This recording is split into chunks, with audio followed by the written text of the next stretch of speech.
نبی اکرم صلی اللہ علیہ وسلم فرمایا، ابو سعید خدری رضی اللہ عنہ حدیث کے راوی فرماتے کہتے ہیں، جو کوئی جمعہ کے دن سورۃ الکہف کی تلاوت کرے تو اللہ تعالیٰ اس کے لیے 2 جمعہ کے درمیان جو ہے نور روشن کر دے گا۔ جو کوئی جمعہ کے دن سورۃ الکہف کی تلاوت کرے تو اللہ 2 جمعوں کے درمیان اس کے لیے نور کو روشن کر دیتا ہے۔ اور لائٹ، روشنی کبھی فائدہ مند چیز ہے، اس میں انسان کو دکھتا ہے، اور اندھیرا نقصان دہ اس لیے کہ اس میں آپ نہیں جانتے کیا آگے ہو سکتا۔ تو نور ہدایت آپ کے لیے کر دیتا ہے کہ 2 جمعہ کے بیچ میں یہ نور چمکتا رہتا ہے آپ کے لیے۔ کیا کرنا ہے اس دن؟ سورۃ الکہف کی تلاوت کرنا ہے پورے جمعہ میں۔ تو جمعہ کب چالو ہوتا ہے؟ جمعرات کی رات سے، تو وہاں سے لے کر تو دوسرے دن تک کبھی بھی کر سکتے، کوئی ضروری نہیں جمعے کی نماز سے پہلے، کوئی ضروری نہیں جمعے کی نماز کے بعد، کوئی ضروری نہیں جمعہ کے دن فجر کے بعد۔ آپ مغرب کے بعد سے لے کر جمعرات تھرسڈے گزر گیا، مغرب ہو گئی، وہاں سے لے کر سیکنڈ ڈے تک کر سکتے ہیں۔ ایک ساتھ بیٹھ کے کیجئے، یا ایک ساتھ نہیں ہو سکتے کسی وجہ سے تو توڑ کے کیجئے، انشاءاللہ کوئی مسئلہ نہیں کہ بھائی کچھ شروع کر دیا، پھر بیچ میں ٹائم آ گیا، نماز وغیرہ جا کے آئے، پھر آپ کا کنٹینیو کر لیا، اور ماشاءاللہ ایک ہاف این آور ہارڈلی زیادہ سے زیادہ ختم ہو گیا آپ کا سورۃ الکہف۔ ضرور پڑھے۔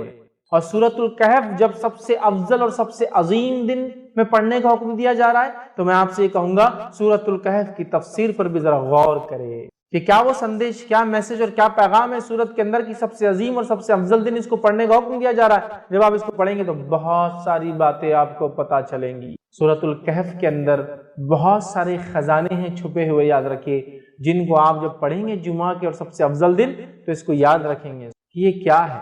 اس کی پہلی 10 آیتوں کی صرف فضیلت یہ ہے اس سورۃ الکہف کی کہ جو اس کو تلاوت کرتا ہے کس سے محفوظ رہیں گا؟ دجال کے فتنے سے محفوظ رہیں گا۔ اور دجال کا فتنہ کیا ہے؟ صرف ایک روایت رکھتا ہوں اس تعلق سے کہ اللہ کے رسول صلی اللہ علیہ وسلم فرماتے ہیں، نوح علیہ السلام سے لے کر تمام انبیاءوں نے مجھ سے پہلے تک، مطلب آپ صلی اللہ علیہ وسلم پہلے تک دجال کے فتنے سے اپنی قوم کو ڈرایا ہے۔ نوح علیہ السلام پہلے رسول انسانی طرف بھیجے گئے، ان سے لے کر تمام انبیاءوں نے کس سے ڈرایا اپنی قوم کو؟ دجال سے۔ اور دجال کے فتنے سے بڑا کوئی فتنہ نہیں ہوا ہے، اس لیے تمام انبیاء نے ڈرایا ہے۔ اور صحابہ کو جب اللہ کے رسول صلی اللہ علیہ وسلم نے بات بیان کی، صحابہ کانپنے لگے اور ڈر گئے، کیونکہ وہ جانتے تھے آخری نبی کے بعد اس کا آنا تو طے ہے، لیکن ڈرانا پہلے نبی سے چالو، پہلے رسول ڈرا رہے ہیں اپنی قوم کو دجال کے فتنے سے۔ کتنا ڈینجرس فتنہ، اس سے بچنا پہلی 10 آیتوں کی فضیلت۔ کچھ نہ کچھ تو پیغام ہے ان 10 آیتوں میں، کھولیے اس پیغام کو، جائیے اس کی تفسیر اور اس کی گہرائیوں میں، پھر پتہ چلے گا کیا اسٹرانگ میسج اللہ دے رہا ہے، کیا سگنلز پاس کی جا رہے روز قیامت جو سب سے بڑا فتنہ آنے والا ہے اس سے بچنا ہے۔ تو یہ ہے میرے طرف سے پیغام اور ہدایت۔ دیکھو، ڈیکوڈ کرو اس کے پیغاموں کو، ان میسیجز کو دیکھو، اس کی تفصیلات میں جاؤ، اس کی تشریح میں جاؤ، اس کی گہرائیوں میں جاؤ، اور اپنے آپ کو اور اپنے آنے والی نسلوں کو دجال کے فتنے سے بچا لو۔ وہ دجال جو عظیم آنے والا ہے سب سے بڑا، اس کے علاوہ چھوٹے موٹے دجال تو انشاءاللہ یوں نکل جائیں گے۔ سب سے بڑے فتنے کا اس کے اندر حل ہے 10 آیتوں میں۔ ایک روایت میں کہ پہلی 10 آخری 10 کی بھی الفاظ ہے ایک حدیث کے اندر کہ آخری 10 بھی دجال کے فتنے سے نہ جاتے۔ سمجھا؟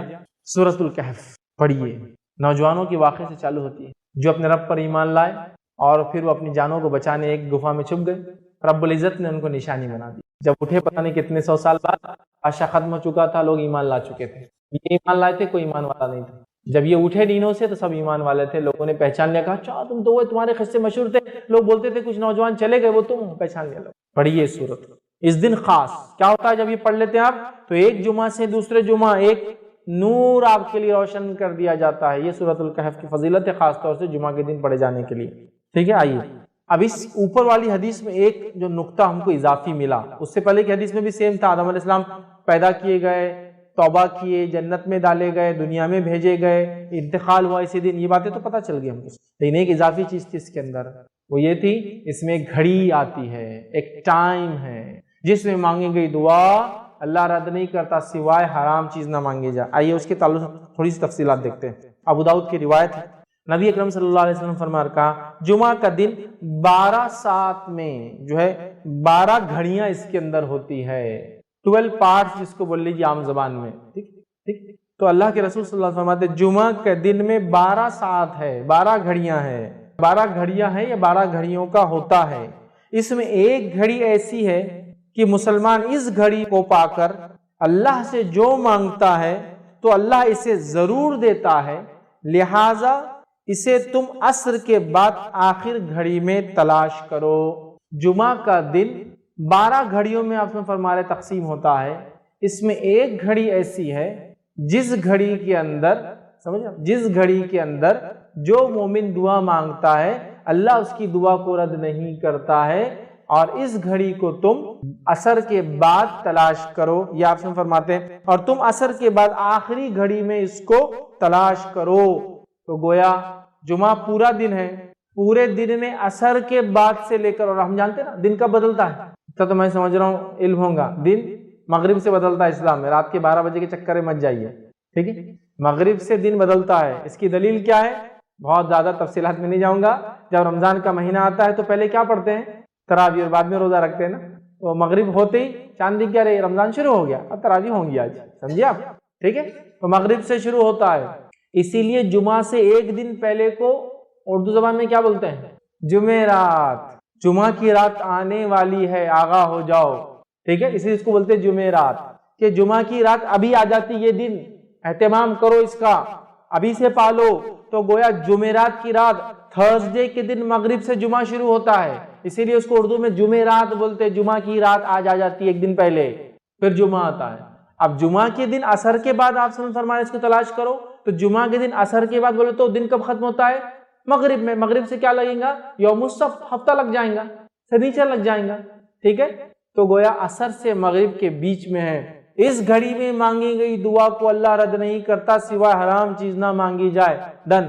بہت سارے لوگ مصیبتوں سے، بیماریوں سے، تکلیفوں سے، پریشانیوں سے، جسمانی پریشانیوں سے، گھریلو پریشانیوں سے، مالی پریشانیوں سے پریشان ہیں، بس اٹھا لیجیے اس دن کا فائدہ، منا لیجیے اس دن کو، حقیقت میں منا لیجیے اپنے رب کو، کروا لیجیے اپنی دعا قبول، رد نہیں کرتا اللہ مومن کی دعا سوائے حرام چیز نہ مانگے۔ تو آپ سے فرماتے ہیں اللہ ضرور دیتا ہے، لہٰذا اسے تم عصر کے بعد آخری گھڑی میں تلاش کرو۔ تو دیکھیے آپ کتنی فضیلت ہے اس یوم الجمعہ کی، جمعہ کے ایک دن کی، یاد رکھیے۔ تو آپ کوئی انسان یہ گھڑی کو کبھی غلطی سے بھی ضائع نہ ہونے دیں، خوب فائدہ اٹھائے اس گھڑی کا، یاد رکھیے، ٹھیک ہے۔ تو اللہ تعالیٰ نے جمعہ کے دن میں بھی عصر کے بعد کے وقت کو ایک خاص فضیلت دی تھی جمعہ کے دن کے، تاکہ اس میں کیا جائے عمل بہت بہترین ہوتا ہے، دعا کے اعتبار سے قبول ہو جاتا ہے۔ اور جمعہ کب سے چالو ہوتا ہے میں تفسیر رکھ چکا ہوں، یہ تھرسڈے کے دن مغرب سے سورج غروب ہونے سے لے کر فرائیڈے کے دن سورج غروب ہونے تک چلتا ہے۔ اس کو اردو میں جمعرات کی رات، جمعرات ہی ایکچولی وہ جمعہ کی رات ہی ہے، جمعرات کی رات سے لے کر ہفتہ لگنے سے پہلے جمعہ کی مغرب تک ہوتا ہے، یاد رکھ، ٹھیک، تو اس میں پالے۔ اسی طرح جو ہے ابو داؤد اور حاکم اور نسائی کی روایت ہے، اس روایت کے اندر ہے اسے عصر کے بعد آخری ساعت میں تلاش کرو۔ تو گویا عصر کے بعد آخری حصے میں یہ وقت آتا ہے جس میں ہم خوب دعائیں کریں، یاد رکھیں۔ تو یہاں پتہ چلا کہ عصر کے بعد ہم کو یہ دعا کرنا چاہیے۔ اب آئیے ایک اور فضیلت اس دن کی کیا ہے۔ الحمدللہ ہم تمام مرد اور خواتین اس خطبہ جمعہ کے لیے جمع ہوئے ہیں۔ انشاءاللہ عزیز اس مختصر سے وقت میں جس ٹاپک اور جس عنوان پر ہم بات کریں گے وہ ہمارا جو کڑی اور سلسلہ چلا تھا، امت مسلمہ کو درپیش چیلنجز اور اس کا حل کیا ہے۔ اس چیلنج کے اندر آج 10واں اور آخری چیلنج میں آپ کے سامنے رکھنے کی کوشش کروں گا، جو امت مسلمہ جو ہے فیس کر رہی ہے، جو امت مسلمہ جس کے سامنے جو کھڑا ہے، اور یہ بڑا اہم چیلنج ہے، یاد رکھیے، اس لیے کہ کہیں نہ کہیں اب آج جس چیلنج کی ہم بات کریں گے جو 10واں اور آخری ہے، لیکن اس کا تعلق ہر اس پوائنٹ سے تھا جو ہم نے اب تک دیکھا ہے۔ پورے کے پورے جو کڑی میں ہم نے آج 10واں ہے، تو 9 جو اس سے پہلے پوائنٹس دیکھے تھے جو شرک سے شروع ہوا تھا، اور لاسٹ جو پوائنٹ ہم نے جو اس پہ کور کرنے کی کوشش کی تھی، وہاں تک اگر آپ آئے تو یہ کہیں نہ کہیں ایک اہم اس کا ٹکڑا ہے یا اہم حصہ ہے۔ اس پوائنٹ کے، اس نقطے کے، اس چیز کے نہیں ہونے کے نتیجے میں یہ تمام مسائل سے امت مسلمہ جوجھ رہی ہے۔ اگر یہ مسئلہ حل ہو جاتا تو کچھ نہ کچھ حد تک امت مسلمہ مسائل آتے تو اس کو لڑنے کے لیے، اس کا جواب دینے کے لیے، ان مسائل کو حل کرنے کے لیے ریڈی ہوتی اور تیار ہوتی، یاد رکھیے۔ اور آج کا جو ہمارا جو خطبے کا جو ٹاپک ہوگا، یاد رکھیے، وہ ہے تھنک ٹینک۔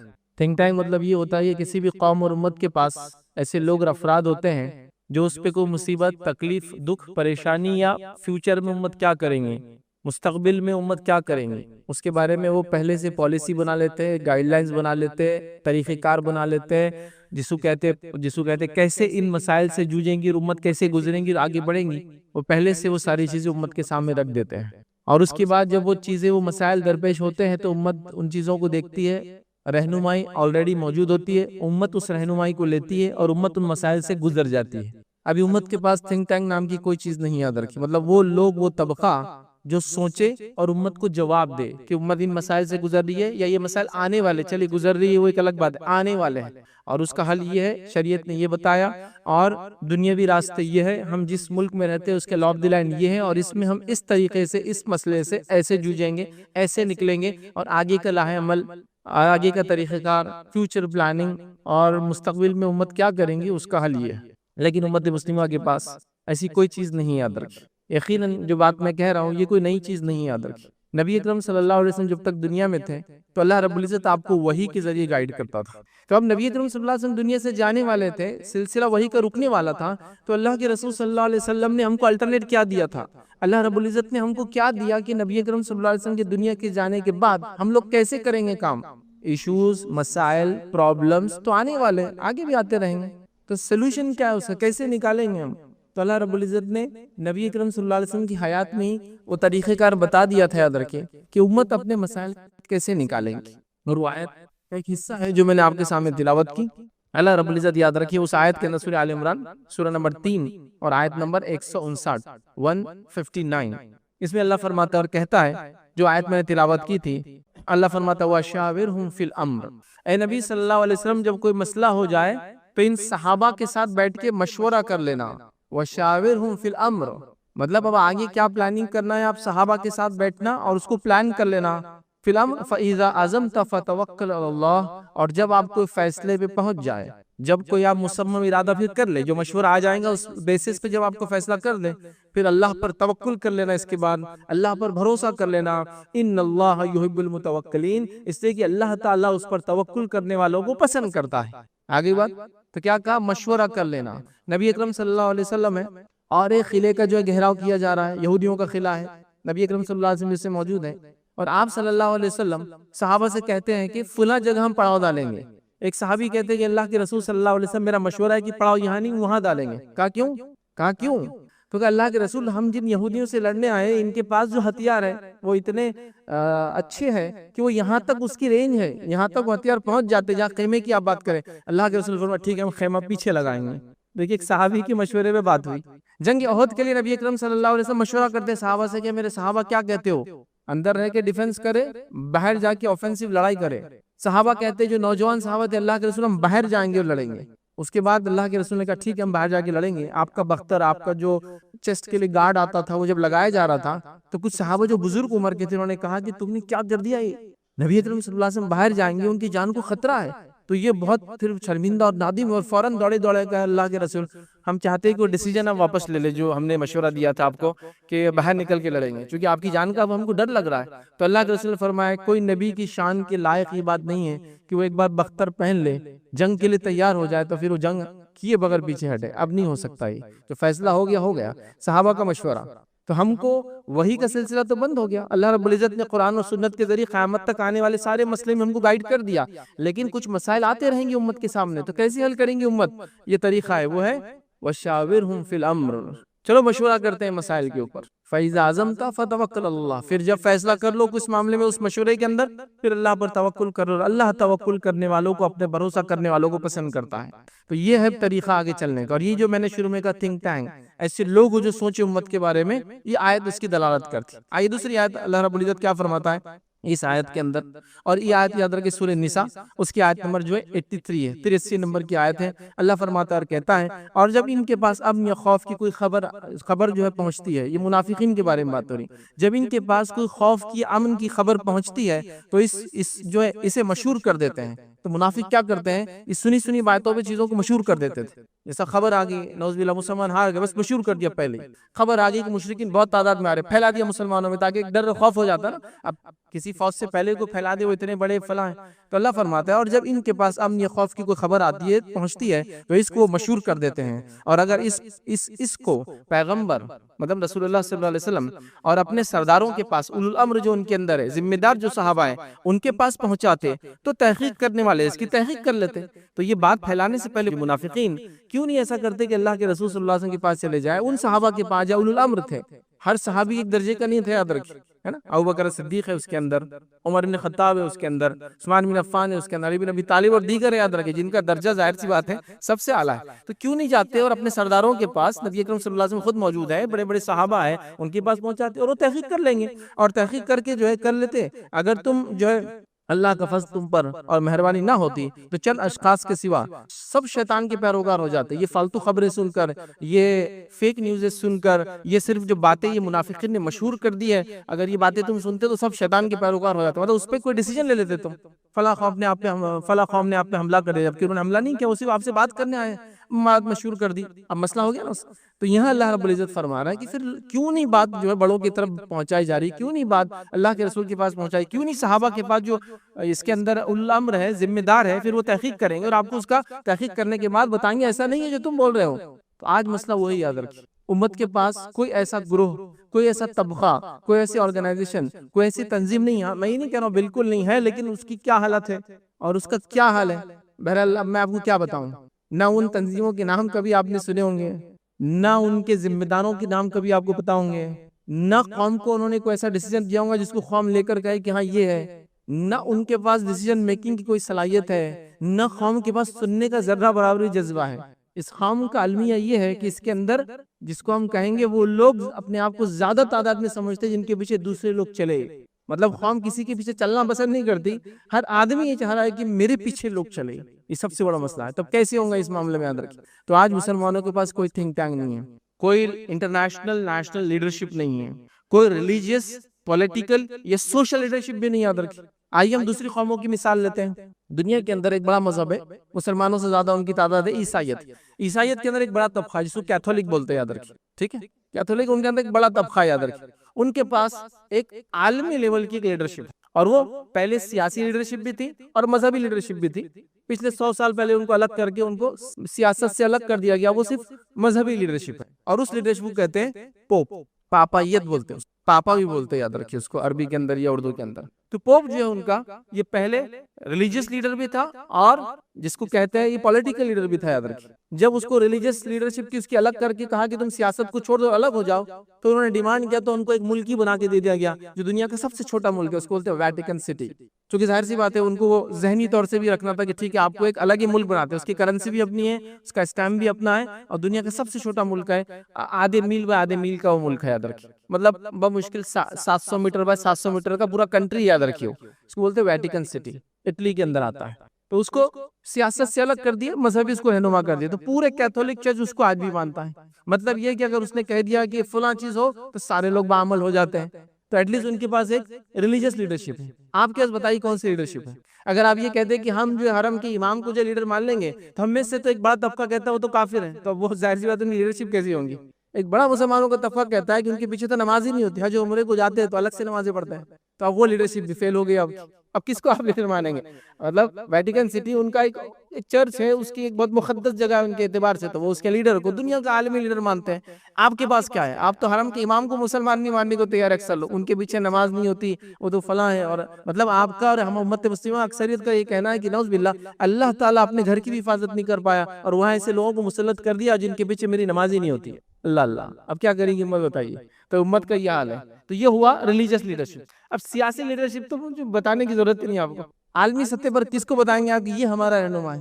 میں دیگر دنیا کے ممالک کے 50 بڑے بڑے ایسے اشخاص کے نام لے سکتا ہوں کہ آپ کہیں گے ہاں یہ عالمی لیڈر ہے. ان کو دیکھ کے لگتا ہے کہ ملک اور ملت کے لیے انہوں نے اور اپنے اسٹیٹ کے لیے کچھ نہ کچھ کیا. ایک فہرست ہے بھائی، ایک لمبی، مطلب اتنی لمبی ہے یہود و نصارہ کی اور دیگر اقوام عالم کی کہ میں اس کو گنا بھی نہیں سکتا ہوں.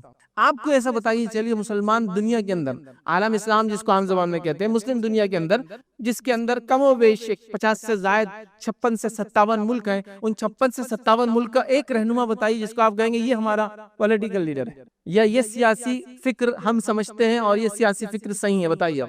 ہر طبقہ دوسرے طبقے کو جو ہے کافر، منافق اور ان کے پیچھے تو نہیں چلا سکتا. تو آپ کے پاس نہ ریلیجیس لیڈرشپ باقی رہی، نہ سوشو پولیٹیکل لیڈرشپ باقی رہی. مطلب وہ رہنمائی یا وہ لوگ جو جن کو آپ سوچیں کہ ہاں یہ سوچتے ہمارے بارے میں اور یہ چاہتے ہیں، بلکہ عالمی سطح پر ہمارے ممالک کا یہ حال ہے. یہ تھنک ٹینک نہیں ہونے کا نتیجہ یاد رکھیں. نبی اکرم صلی اللہ علیہ وسلم، خلفاء راشدین، صحابہ کا دور 110 ہجری تک چلا. یاد رکھیں صحابہ کا دور تابعین کا دور کم بھی 250 سال، اس کے تبع تابعین کا دور یاد رکھیے، ان ادوار کے اندر آپ دیکھیں گے مسلمان دنیا کے لیڈر تھے، یہ پالیسی میکر تھے، دنیا ان کے مطابق چلتی تھی، یہ دنیا کے حاکم تھے یاد رکھیے۔ دنیا جو بستی تھی اس زمانے میں وہ میجر حصہ ان کے پاس تھا، مطلب جس پہ دنیا بستی تھی، ہیومن سیویلائزیشن جہاں جہاں تھی، جہاں بستی تھی، وہ سب ان کے کنٹرول میں تھا یاد رکھیے۔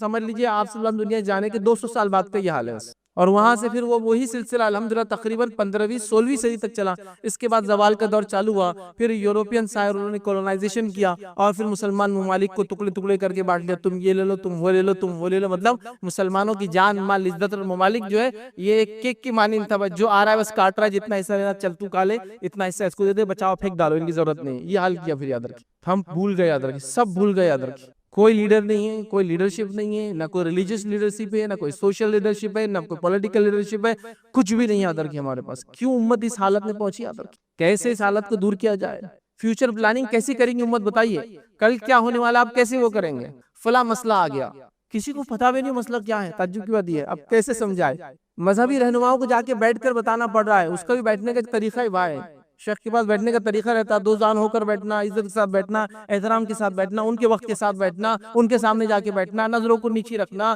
پھر انہیں وقت دینا، پھر آپ نے ان کو مسئلہ سمجھانا کہ اب انہوں نے فیصلہ لینا اگلا کیا کرنا ہے، تو اگلا آدمی خود بولتا ہے یہ کیا فیصلہ دیں گا بعد میں میرے، جس کو مسئلہ سمجھانے کے لیے مجھے 4 گھنٹے 40 دن لگے پہلے جا کر ٹائم لے کر 4 گھنٹے میں سمجھا پائے، تب بھی ان کو سمجھا اچھا ٹھیک ہے آپ بول رہے تو ہم بول دیتے ہیں، کیا فیصلہ ہوں گا میں نہیں سمجھ پاتا ہوں، امت کا، ان کا مستقبل کا، سیاسی حالات کا، سماجی حالات کا، ٹیکنالوجی وائز جو حالات آ رہے ہیں، چلو باقی چھوڑ دو، سائنس اور ٹیکنالوجی کی ترقی کہاں پہنچ رہی ہے یاد رکھیے، اب کیسے آپ کو کوئی گائیڈ کرے گا کہ کل جو آنے والی ٹیکنالوجی اس میں حلال و حرام کیا ہے، کھانے پینے سے لے کر دوائیوں سے لے کر ہر چیز میں ٹیکنالوجی کس لیول پر جا رہی ہے آپ سوچ بھی نہیں سکتے، مطلب جو چیزیں پہلے سمجھ میں نہیں آتی تھی، دکھتی نہیں تھی، وہ آپ اب محسوس کر سکتے ہیں، جو پہلے آپ مثال لے لیجئے میرے، آپ نے انگور کھایا اس سے پہلے، آپ بیج والا انگور کب کھایا تھا آپ نے سے پہلے، آپ سمجھ رہے ہیں، تو سائنس اور ٹیکنالوجی کہاں جا رہی ہے یاد رکھیے، آپ نے سنترا اور موسم بھی تو کھائی تھی، لیکن اس کے بیچ کے کتنے فروٹس آ گئے، کتنے کسی کینوں بولا جا رہا ہے کہ سنترے کی طرف زیادہ موسمی کی طرف کم پھل ہیں، یہ سب سائنس ٹیکنالوجی کا نتیجہ ہے کہ کئی الگ الگ پھلوں کو ملا کر اگلے پھل دے رہے، اب نیکسٹ پلاننگ یہ کہ کئی جانوروں کو ملا کر اگلی نسل تیار کریں گے، جو جانور کھائیں گے نہیں کھائیں گے ہم، پھر پھلوں میں اور سبزیوں میں تو ٹھیک ہے ساری چیزیں حلال ہے ہمارے لیے، لیکن باقی دیگر جانوروں کے اندر تو حلال حرام کا مسئلہ ہے نا، کہ فلاں جانور سے فلاں کراس کر کے ہم فلاں بنائیں گے، جینیٹیکل انجینئرنگ جس کو کہتے ہیں، کس لیول پر جا رہی ہو، تو اگلا کیا کریں گے 10 سال بعد جو چیزیں آئیں گی، آپ سمجھ رہے ہیں، مطلب ایسی چیزیں آنا چالو ہو گئی، مطلب آپ جیسا پہلے لکڑی استعمال کرتے تھے، تو لکڑی کی آپ کوئی چیز بنائیں گے، پلین لیول بنائیں گے، لگائیں گے، وہ ٹائم تو پلائی ووڈ بول کی چیز آ گئی تھی، لکڑی کو لے کے کمپنی میں پروسیس کر کے ایسی پلین تختے بنا دیے جا رہے تھے کہ آپ جیسے کاٹو اور بنا لو، تو آپ کو پتا ہے آج کل گوشت اور میٹ میں بھی ہوتا ہے، مطلب مختلف جانور گوشت لے کے اس کو چٹکا کر مارکیٹ میں بیچا جاتا ہے، اس کو جیلیٹن بولتے یاد رکھیں، مطلب ایسا ہے کہ آپ جتنے سائز کا میٹ چاہے اتنے سائز کا آپ کو مل جائے گا، اور آپ وہ کریں تو کیا یہ شرن، کیا اس کی حکم ہوگا، ابھی آپ کو لگ رہا بہت دور ہے، 10 سال بعد ان چیزوں کو آپ بکتے ہوئے نظر آئیں گے آپ کو مارکیٹ میں، پھر ہمارا مسئلہ کیا ہوگا، کون ہم کو جواب دیں گا، دواؤں کے اندر فلاں ادویات میں فلاں چیزیں میں کون بتائیں گا امت کو، کوئی گائیڈنس ہی نہیں کہ فیوچر کیا ہونے والا امت کا، کون بتائیں گا، کوئی تیاری نہیں امت کی یاد رکھی، نہ بتانے والوں کو علم ہے، نہ سمجھنے والے شعور حاصل کریں، مطلب جہاں کچھ لوگ ہیں بھی جن کے پاس وہ صلاحیت ہے، وہ لیڈرشپ ہے، وہ سمجھا سکتے ہیں، خواہ ان کے پیچھے چلنے کو تیار نہیں، مسئلہ یہ بھی ہے، چونکہ ہر آدمی کہہ رہا ہے میرے سے زیادہ ہوشیار تو دنیا میں موجود نہیں ہے کوئی، کیسے ہوں گا امت کا یاد رکھیے، اب اس کے بعد جب لیڈرشپ ختم ہو گئی یاد رکھیے، تھنک ٹینک نہیں رہا ہمارے پاس، انٹلیکچوئلس ہمارے پاس نہیں رہے، ان لوگوں نے آرگنائزیشن کریٹ نہیں کی، تو ہمارے پاس کوئی پالیسی نہیں رہی یاد رکھیے کہ ہم کیسے جئیں گے، کیا کریں گے، کیا کھائیں گے، کب نہیں کھائیں گے، کیا پڑھیں گے، کیا نہیں پڑھیں گے، کہاں بچوں کو ڈالیں گے، کہاں نہیں ڈالیں گے، کیا چیز حلال ہوں گی اور کیا چیز حرام ہوں گی، مستقبل میں آنے والی سائنس ٹیکنالوجی میں کیا ہم لیں گے اور کیا ہم نہیں لیں گے، کیسے ہم کریں گے، کیسے ہم نہیں کریں گے، ماضی میں، پاسٹ میں علماء نے، ہمارے دینی طبقے نے، بہت ایڈوانس لوگ تھے یاد رکھیو، مسائل کو لکھا جو فیوچر میں آ سکتے ہیں، لکھا انہوں نے اس چیز کو، ایسا ہو سکتا ہے فیوچر میں، تو کیا کریں گے امت، مطلب وہ جب تھے اس سے 500 سال پہلے کا سوچ رہے تھے کہ اگلا ایسا ہو تو ہم کیا کریں گے، آج ہمارا حل یہ ہے کہ ابھی جس حالت سے ہم گزر رہے ہیں اس سے بھی 50 سال پرانی باتیں کی جا رہی ہے، جمعہ کا خطبہ ایک طرح سے ایک پلیٹ فارم ہے جس کے ذریعے آپ اپنی جدید یا مسائل یا حالات کو پیش کر سکتے ہیں، ان حالات میں بھی آپ دیکھیے لوگ 5 منٹ کا عربی خطبہ پڑھتے ہیں، اور اس میں بھی کبھی کبھار ایسا پڑھتے یاد رکھیے کہ وہ عثمانی خلافت کے دور میں لکھے ہوئے خطبے ہیں جس میں آخری عثمانی خلیفاؤں کے نام کے ساتھ پڑھتے ہیں، اور آج بھی ایسا پڑھتے ہیں کہ اللہ ان کو قائم رکھے اور دائم رکھے. خلافت ختم ہو کے 100 سال ہو چکے ہیں، اور آج بھی وہ خطبہ پڑھا جا رہا ہے کہ اللہ عثمانی خلیفہ کو قائم رکھے اور دائم رکھے جو جا چکے ہیں دنیا سے. مطلب خطبہ اتنا پرانا ہے، پہلے خطبہ خلیفہ کے نام سے لکھوائے جاتے تھے، یا حکمراں جو ہوتے ان کے نام سے لکھائے جاتے تھے. سمجھ رہے ہیں؟ تو لہٰذا وہ خطبے 100 ایئرز بیک جو دیے جاتے تھے آج پڑھے جا رہے ہیں. تو امت اب اگلی گائیڈنس کیسے حاصل کریں گے بتائیے، کیسے وہ رہنما حاصل کریں گے؟ اور تعجب خیز بات کیا ہے معلوم؟ تعجب خیز بات کیا ہے؟ جو لوگ عربی خطبے کے علاوہ اردو خطبہ دینے کے قائل نہیں، تعجب خیز بات یہ ہے کہ ان کے مسلک کے اندر عربی کے علاوہ دیگر زبان میں اذان دینا بھی جائز ہے. تو خطبہ کیوں نہیں ہو سکتا دیگر زبان میں بتائیے؟ فارسی میں اذان جائز ہے، تو ہم تو کہہ رہے ہیں اردو میں صرف خطبہ دینا ہے. تو نہیں، خطبہ جائز نہیں، لیکن چونکہ خطبے سے لوگ سمجھنا شروع کر دیں گے، سمجھیں گے تو پھر مسائل پیدا ہوں گے. تو پھر بولو مت امت، کچھ عربی سنا دو 5-10 منٹ کو، مسئلہ ایک بتا دو کہ بھائی فلاں مہینہ چل رہا ہے، اس مہینے میں روزے رکھے، زکات دے، حج کرے، فلاں کرے، فلاں، ہو گیا ختم.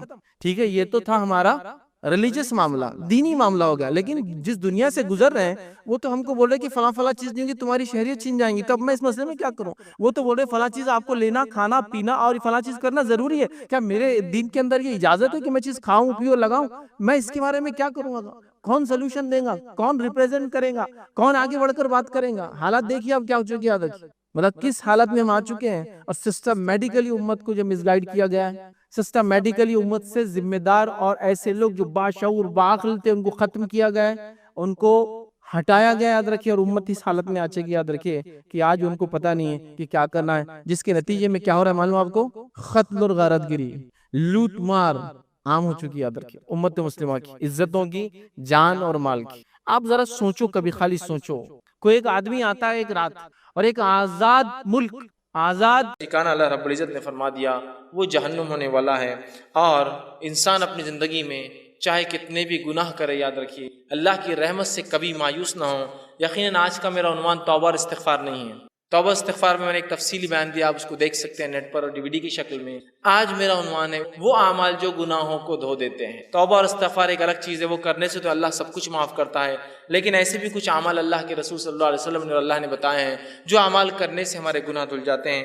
آئیے ان اعمال کو میں ایک کے بعد ایک آپ کے سامنے رکھوں گا. ایسے کم و بیش 25 اعمال آج میں آپ کے سامنے رکھوں گا، 25، جس میں رسول اکرم صلی اللہ علیہ وسلم نے بہت زیادہ تعداد میں کیے گئے گناہ معاف کرنے کی بات کی، کچھ لمیٹڈ گناہ معافی کی بات ہوئی، اور کچھ گنتی کے گناہ معافی کی بات ہوئی کہ 100 گناہ یا اس طرح سے. تو میں آج آپ کے سامنے رکھوں گا، اور آخر میں 26واں ایک عمل ایسا رکھوں گا جو عمل ویسے ساری انسانیت کے لیے ہے، وہ مسلمانوں کے لیے نہیں، یاد رکھے، لیکن باقی مسلمانوں سے ہٹ کے دوسرے انسانوں کے لیے اگر وہ لوگ وہ عمل کریں گے تو ان کے بھی اگلے پچھلے سارے گناہ معاف ہو جائیں گے. وہ 26واں اور آخری عمل ہوں گا جو مسلمانوں کے لیے نہیں ہوں گا، غیر مسلم بھائیوں کے لیے ہوں گا ہمارے، تاکہ وہ بھی اگر کرتے ہیں تو ان کے گناہ بھی معاف ہو جاتے ہیں. بہرحال تو میں آپ کے سامنے آج 25 اعمال ایسے رکھوں گا جن اعمال کے کرنے پر گناہ کے معافی کی خوشخبریاں دی گئی ہیں. لیکن گناہ کے معافی کی خوشخبریاں اس شخص کے لیے ہرگز نہیں ہیں جو اب اعمال کو سن کے یہ سوچے کہ اب تو گناہ کرنے کا لائسنس مل گیا اس لیے کہ اب گناہ معاف ہونے کا طریقہ معلوم ہو گیا.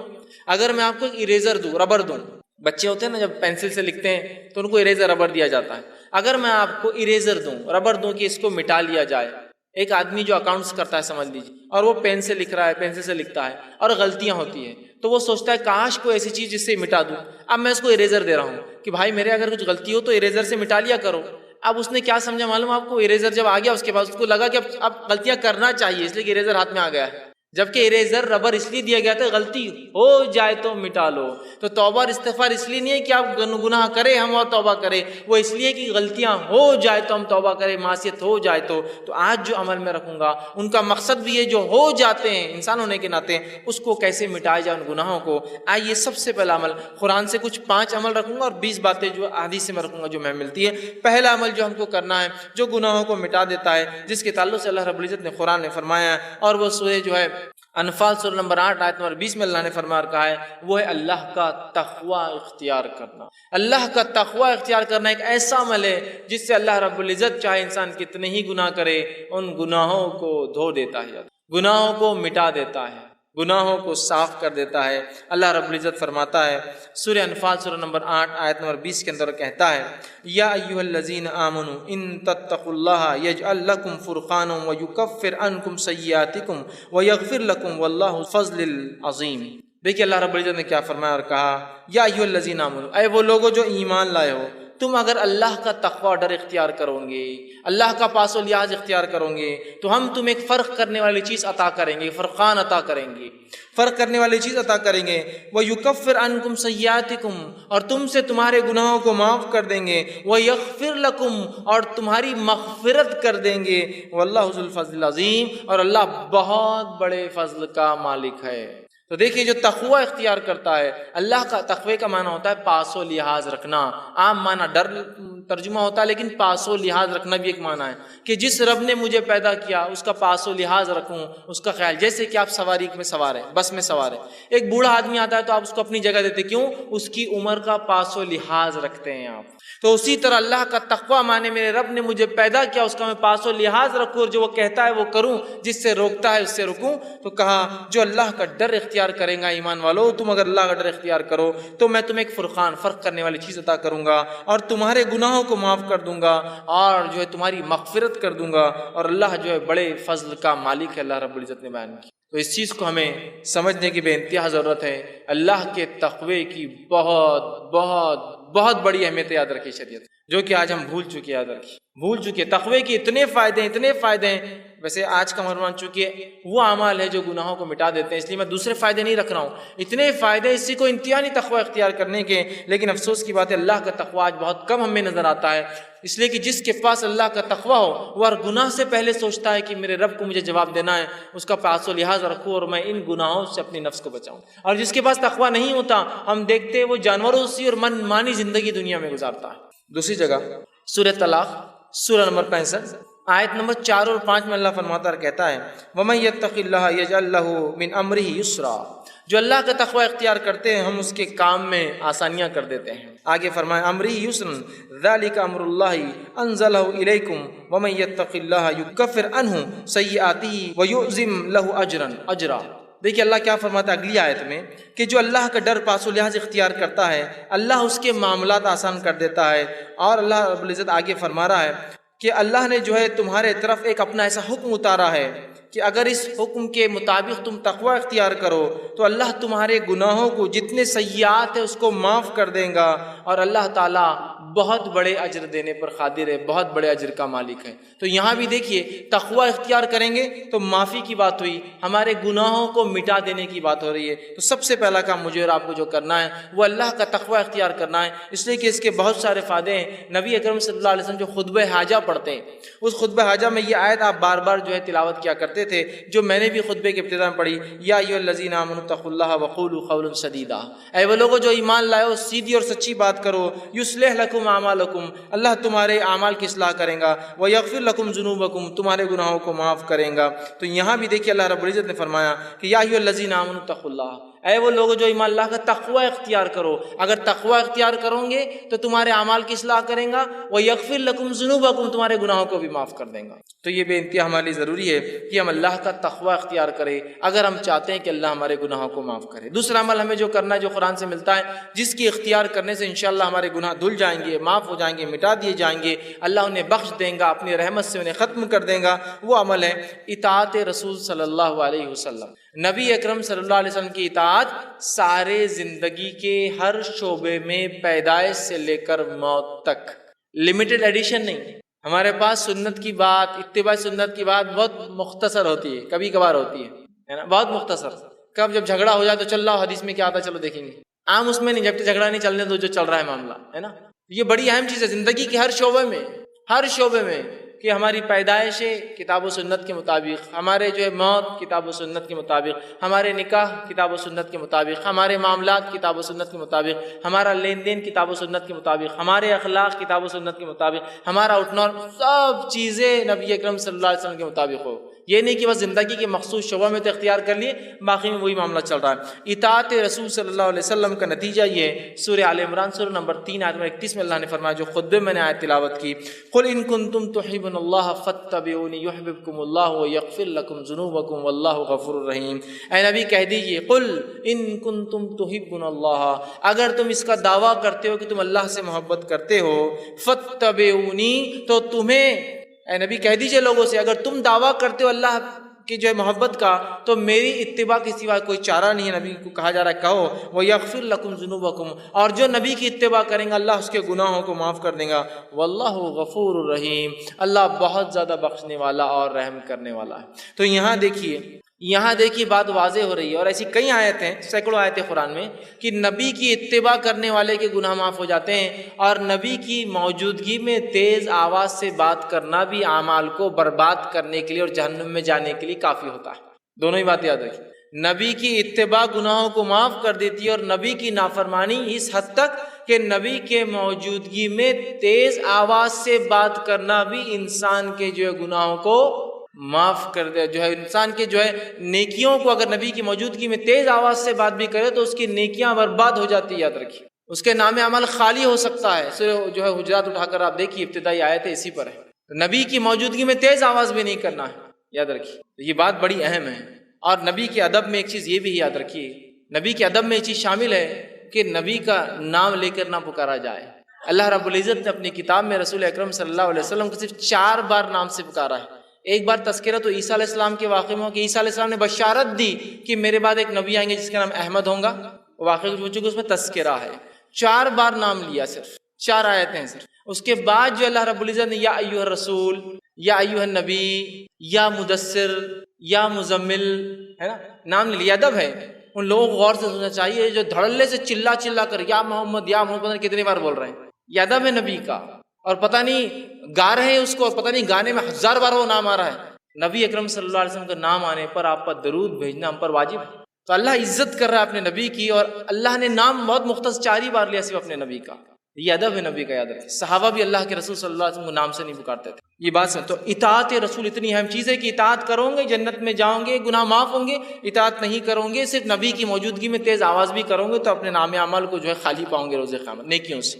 تو نبی کی اطاعت، فرما برداری، یہ بڑی اہم چیز ہے۔ صحیح بخاری کی روایت ہے، نبی اکرم صلی اللہ علیہ وسلم فرمایا کہا کل امتی یدخلون الجنۃ الا من ابا، میرے سارے کے سارے امتی جنت میں جائیں گے سوائے ان کے جو انکار کر دے۔ سوال ہوا، پوچھا گیا قیل من ابا یا رسول اللہ، اے اللہ کے رسول صلی اللہ علیہ وسلم کون انکار کریں گا جنت میں جانے سے؟ فرمایا قال من اطانی دخل الجنہ، جس نے میری اطاعت کی وہ جنت میں جائیں گا، ومن عصانی فقط ابا، جس نے میری نافرمانی کی اس نے خود جنت سے انکار کر دیا دنیا کے اندر۔ بڑی اہم باتیں یاد رکھیے۔ تو ہم اطاعت رسول کو اپنے اوپر لازم جان لیں اور ہر زندگی کے شعبے میں یاد رکھیں۔ تیسرا وہ کام جس کے کرنے سے انشاءاللہ اللہ ہمارے گناہوں کو معاف کرے گا، ہم کو پاک کر دے گا، صاف کر دے گا، وہ ہے کبیرہ گناہوں سے اپنی نفس کو بچانا۔ قرآن میں اللہ رب العزت فرماتا ہے سورہ نساء سورہ نمبر 4 آیت نمبر 31 میں، اور کہا ان تجتنبوا کبائر ما تنہون عنہ نکفر عنکم سیئاتکم وندخلکم مدخلا کریما، کہ اللہ فرماتا ہے ان تجتنبوا کبائر، کہ اگر تم کبیرہ گناہوں سے اگر بچتے رہو جس سے تمہیں روکا گیا ہے، نکفر عنکم سیئاتکم، تو ان کبیرہ گناہوں سے بچنے کی بنیاد پہ ہم تمہارے گناہوں کو دوسرے معاف کر دیں گے۔ پتہ چلا کہ کبیرہ گناہوں سے بچنا ضروری ہے اگر صغیرہ گناہوں کو ہم معاف کروانا چاہتے ہیں تو، اس لیے کہ کبیرہ گناہ کے لیے تو توبہ لازم ہے، بچنا بھی ضروری ہے تاکہ صغیرہ گناہ معاف ہو۔ تو کہا اگر تم کبائر سے بچتے رہو تو ہم تمہارے صغائر چھوٹے گناہوں کو، دیگر گناہوں کو، دیگر معاملات کو انشاءاللہ معاف کر دیں گے۔ تو یہاں کہا کہ اگر تم بچتے رہو کبائر سے جس سے روکا گیا تو ہم معاف کر دیں گے، تم سے ہٹا دیں گے سیئاتکم تمہارے گناہوں کو، فرمایا وندخلکم مدخلا کریما، اور عزت کی جگہ مطلب جنت میں تمہیں ہم داخل کر دیں گے۔ تو ہمیں اگر اللہ سے ہم چاہتے ہیں کہ ہمارا صغیرہ گناہ معاف ہو تو کبیرہ گناہوں سے ہمیں اپنے آپ کو بچانا ہے۔ صحیح مسلم کی روایت ہے، ابو ہریرہ رضی اللہ عنہ حدیث کے راوی فرماتے ہیں، غور سے سنیے، آپ نے فرمایا 5 نمازیں جمعہ سے لے کر جمعہ تک اور رمضان سے لے کر رمضان تک، مطلب ایک نماز سے دوسری نماز، ایک جمعہ سے دوسرا جمعہ، ایک رمضان سے دوسرے رمضان تک، آپ فرما رہے ہیں رمضان المبارک تک اپنے درمیانی گناہ جو وقفے میں ہوتے ہیں ان کو معاف کروا دیتے ہیں۔ ایک نماز سے دوسری نماز کی جو گناہ ہوتا ہے وہ معاف کروا دیتی ہے۔ ایک جمعہ سے دوسرا جمعہ آدمی جب تک پڑھتا ہے تو وہ جمعہ سے جمعہ تک ایک آنے والا جمعہ پچھلے گناہوں کو معاف کر دیتا ہے، اور ایک رمضان سے اگلے رمضان آنے تک جب انسان اس میں اچھے عمل کرتا ہے تو اللہ اس کے گناہوں کو سال بھر کے مطلب ڈیلی، ویکلی اور ایئرلی گناہ کیسے معاف ہوتے بتایا جا رہا، نماز سے نماز، جمعہ سے جمعہ، رمضان سے رمضان۔ تو آپ نے فرمایا گناہ معاف ہو جاتے ہیں، مطلب یہ معاف کروا دیتے ہیں۔ معاف کرنے والے نیک گناہوں کو دور کرنے والے اعمال، بس شرط ہے کہ اب یہ تینوں کب ورک کریں گے، کنڈیشن اپلائیڈ. نماز سے نماز کب گناہوں کو معاف کروائیں گی، جمعہ سے جمعہ کب گناہوں کو معاف کروائیں گا، رمضان سے رمضان کب گناہ معاف ہوں گے. آپ نے فرمایا بس شرط ہے کہ کنڈیشن اپلائیڈ ہے کہ کبیرہ گناہوں سے بچتا رہے. ہوں گے بچنا ضروری، نہیں ہوں گے تو پھر انسان کہاں بچیں گے. بچنا ضروری ہے. میں کبیرہ گناہوں سے اپنی نفس کو بچاتا رہتا ہوں تو لہٰذا میرے صغیرہ بھی معاف ہو جائے. ایک نماز سے دوسری نماز، ایک جمعہ سے دوسرا جمعہ، ایک رمضان سے دوسرا رمضان، تب معافی ہوں گی جب ہم کبیرہ گناہوں سے بچتے رہیں. ورنہ بہت سارے لوگ ہوتے ہیں، یہ ہم لوگ ان باتوں کو سن لے جو حدیث میں آ رہی ہے، ارے بہت اچھی باتیں ہیں، اور کبیرہ گناہ سے نہ بچے تو پھر یہ باتیں معافی نہیں دلوانے والی، اس لیے کہ کبیرہ گناہ جو ہے بغیر توبہ کے معاف نہیں ہوتے ہیں. اسی طرح چوتھا عمل جو قرآن میں آتا ہے کہ جو انسان اگر اختیار کرے تو اس کے گناہ پچھلے معاف ہو سکتے ہیں. جو خطا کاریاں، جو اس نے جو ہے برے کام، جو سیاہ اعمال وہ کر چکا ہے جس سے اس کی زندگی پہ دھبے لگے ہیں، اور وہ اگر آخرت میں چلا جائے اس کا رب معاف نہ کرے تو وہ جہنم میں جائیں گا، وہ ہے سچائی کو اختیار کرنا، صدق کو اختیار کرنا، سچ کو اختیار کرنا. اس لیے کہ اللہ رب العزت نے سچ اختیار کرنے کے فائدے جو بتائے اس میں سے ایک فائدہ یہ ہے کہ گناہ کو معاف کر دیتا ہے. اللہ رب العزت قرآن میں یوں فرماتا ہے، اور سورہ جو زمر کی آیت ہے، سورہ نمبر جو 39 اور اس آیت نمبر 34 اور 35 میں اللہ نے کہا فرمایا والذی جاء بالصدق وصدق به اولئک هم المتقون، کہ اللہ نے فرمایا کہا اور جو لوگ سچے دین لائے اور جو سچائی کو جانے اس پر عمل کرے یہی لوگ نیکوکار ہے، پارسا ہے، صاف ستھرے لوگ ہیں. لہم ما یشاؤون عند ربہم ذلک جزاء المحسنین، اور ان کے رب کے پاس وہ جو چاہیں گے ان کو وہ دیا جائیں گا، یہ محسنین کے لیے نیک کرنے والوں کا بدلہ ہے. لیکفر اللہ عنہم اسوأ الذی عملوا، اور ان کو جو وہ چاہیں گے وہ ملیں گا، اور اللہ ان سے معاف کر دے گا جو گناہ ہوتے ہیں، جو اعمال میں انہوں نے کیے ہیں. وَيَجْزِيَهُمْ أَجْرُهُمْ بِأَحْسَنِ الَّذِي كَانُوا يَعْمَلُونَ، اور ان کو گناہ معاف کر دیں گا، ان کو نیکیاں دے دیں گا، اور جو ہے ان کو ایک بہت بہترین اور نیک بدلہ اس کا عطا فرمائیں گا.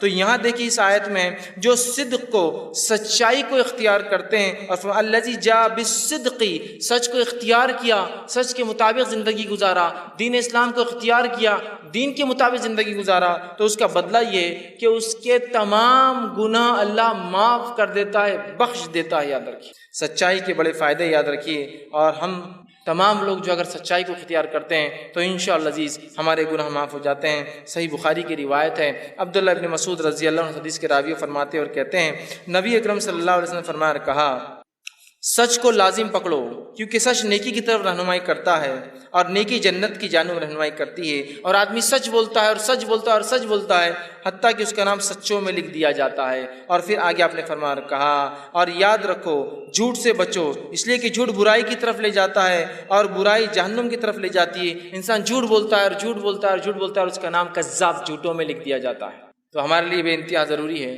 ہم سچ کو اختیار کریں، جھوٹ سے بچے، اس لیے کہ اللہ رب العزت جو ہے سچ بولنے والوں کو جو ہے ان کے گناہوں کو جو ہے معاف کر دیتا ہے. پانچواں عمل جو قرآن سے ملتا ہے جس سے کرنے سے ہمارے گناہ معاف ہوتے ہیں وہ عمل ہے جو ہے صدقے کو چھپا کر دینا. صدقے کو چھپا کر دینا، بتا کر ظاہر کر کے نہ دینا. حالانکہ صدقے کو ظاہر کر کے دینا بھی جائز ہے لیکن چھپا کر دینا یہ افضل عمل ہے. اللہ رب العزت فرماتا سورہ بقرہ سورہ نمبر 2 آیت میں 271 میں اللہ نے فرمایا اور کہا ان تبدوا الصدقات فنعما هي وان تخفوها وتؤتوها الفقراء فهو خير لكم ويكفر عنكم من سيئاتكم والله بما تعملون خبير. اللہ فرماتا ہے اگر تم اپنے صدقات کو ظاہر کر کے دو تو یہ بھی اچھا ہے، لیکن اگر چھپا کر دو، مخفی دو، ڈھانپ کر دو تو یہ تمہارے لیے زیادہ خیر ہے. جو تم فقیروں کو چھپا کر دو یہ تمہارے لیے زیادہ بہتر ہے. اللہ اس صدقے کی برکت سے تمہارے گناہوں کو معاف کر دے گا، مٹا دے گا، ہٹا دیں گا، تم سے دور کر دیں گا. اور فرمایا سیئاتکم وبما تعملون خبیر، اور اللہ ہر اس عمل سے خبردار ہے جو تم کرتے ہو. تو صدقہ دکھا کر بھی دیا جا سکتا ہے اس سماج میں جہاں آپ کو لگتا ہے صدقہ دکھا کر دینے سے لوگ جوش میں آئیں گے اور عمل کریں گے، اور وہاں جہاں دیتے ہیں لوگ اور آپ بہتر سمجھتے چھپا کر دیں تو وہاں بند مٹھی دینا افضل ہے. اس لیے کہ صدقہ چھپا کر دینے سے گناہ معاف ہوتے ہیں، گناہ ہٹا دیے جاتے ہیں. اللہ رب العزت نیکی ہمارے نام اعمال میں لکھتا ہے. یہ بہت بڑی بات ہے. ہمیں کوشش کرنا چاہیے کہ ہم صدقہ کریں اور چھپا کر کریں، اور اپنے صدقے کو منی والعزا دکھاوا کر کے، جتلا کر، بار بار یاد دلا کر کہ ہم نے تمہیں صدقہ دیا تھا، ہم برباد نہ کریں. آئیے چھٹا عمل جو ہم کو ملتا ہے قرآن سے، جس کے کرنے سے ہمارے گناہ معاف ہو سکتے ہیں، اللہ مٹا دیں گا، وہ ہے اللہ سے جو ہے ڈرنا، اور بغیر دیکھے ڈرنا. چونکہ ہم نے اللہ کو دیکھا نہیں ہے، اس کے بعد بھی اس کی اگر کوئی شخص خشیت اختیار کرتا ہے، ڈر اختیار کرتا ہے، اللہ گناہ معاف کرتا ہے. یہ بات کو اللہ رب العزت سورہ ملک سورہ نمبر 66 آیت نمبر 12 میں فرما کہا، ان الذین یخشون ربهم بالغیب لهم مغفرۃ واجرا کبیر. اللہ نے فرمایا یقیناً جو لوگ اپنے رب سے بغیر دیکھے ڈرتے ہیں، خشیت اختیار کرتے ہیں، ان کے لیے اپنے رب کی طرف سے گناہوں کی معافی، مغفرت ہے، اور بہت بڑا اجر آخرت میں ایسے لوگوں کے لیے رکھا جائے گا جو بغیر دیکھے اپنے رب سے ڈر کر گناہوں کو نہیں کرتے ہیں، نیکیوں کو کرتے ہیں، سبقت لیتے ہیں. سمجھ رہے ہیں آپ بات کو؟ کتنی اہم بات اس حدیث میں بتایا، جو ہے قرآن کی آیت میں بتائی جا رہی ہے کہ ہم جو ہے اللہ کو بغیر دیکھے کا خشیت اختیار کریں، کہ اللہ تو ہمیں دیکھ رہا ہے، ہم تو نہیں دیکھ سکتے، اللہ دیکھ رہا ہے، اور نیکیاں کریں تو انشاءاللہ ہمارے گناہ اللہ رب العزت جو ہے معاف کر دیتا ہے اور جہنم سے ہماری جو ہے نجات کر دیں گا. اسی طرح ساتواں وہ عمل جس کے کرنے سے گناہ معاف ہوتے ہیں اور نیکیوں میں انسان کے اضافہ ہوتا ہے، وہ ساتواں عمل یہ ہے کہ انسان جو ہے وضو کرنے کے بعد 2 رکعت نماز پڑھے. بڑا اہم عمل ہے، بہت چھوٹا سا عمل بھی، اور اتنی فضیلت ہے اس کی.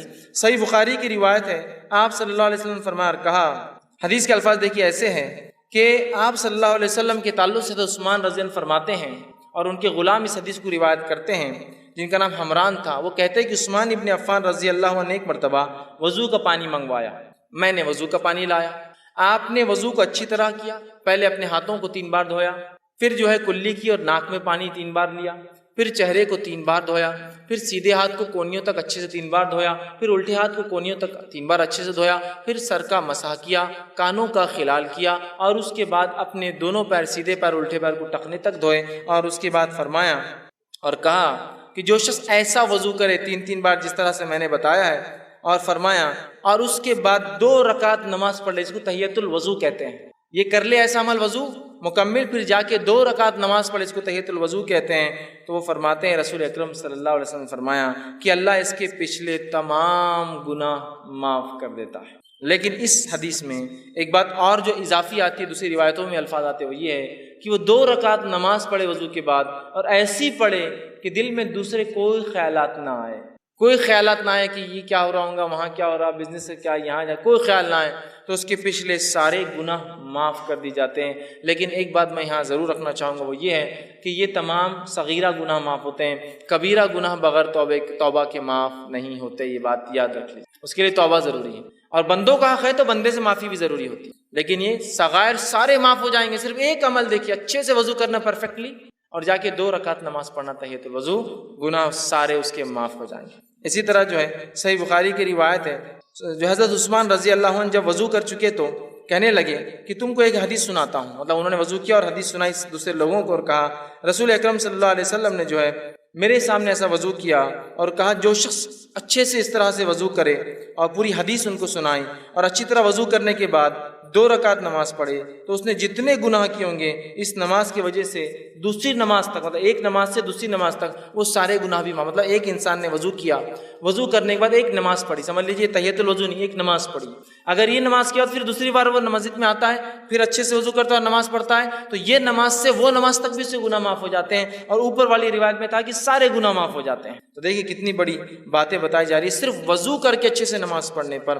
8واں پوائنٹ جس کے کرنے سے 8ویں بات جس سے حدیث میں آتا ہے کہ گناہ معاف ہو سکتے ہیں، وہ یہ ہے کہ نماز کے لیے اچھے سے وضو کرنا.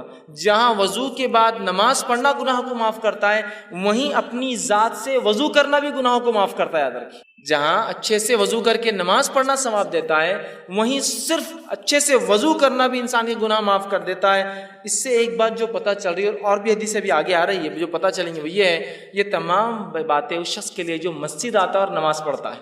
نمازی جو نہیں ہے اس کے لیے سارے دروازے بند ہو جاتے. دیکھیے خود دیکھیے وضو کون کرے گا؟ جو نماز پڑھتا ہے. تحیۃ الوضو کون پڑھے گا؟ جو نماز پڑھتا ہے. تحیۃ المسجد کون پڑھے گا؟ جو نماز پڑھتا ہے. نفل اور موقدہ اور فرض کون پڑھے گا؟ جو نماز پڑھتا ہے نا.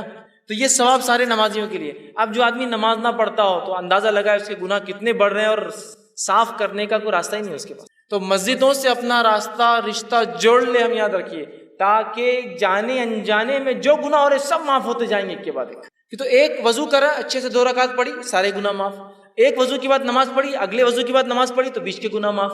ساری باتیں تو نمازیوں کے تعلق سے ہی آ رہی ہیں. آئیے وضو خود کرنے سے بھی گناہ معاف ہو جاتے ہیں، اللہ رب العزت گناہوں کو معاف کرتا ہے. صحیح مسلم کی روایت ہے، رسول اکرم صلی اللہ علیہ وسلم کے تعلق سے ابو ہریرہ رضی اللہ عنہ فرماتے اور کہتے ہیں کیا میں تمہاری رہنمائی نہ کروں ایسے کاموں پر جن کی وجہ سے اللہ تعالیٰ تمہارے گناہوں کو مٹا دے. اللہ کے رسول نے فرمایا کیا تمہاری رہنمائی کروں میں، گائیڈنس کروں تمہارا ایسے اعمال کی طرف جن کے کرنے سے اللہ تمہارے گناہوں کو مٹا دیں گا اور ان کے درجات بھی بلند کریں گا، تمہارے مقامات بھی بلند کریں گا.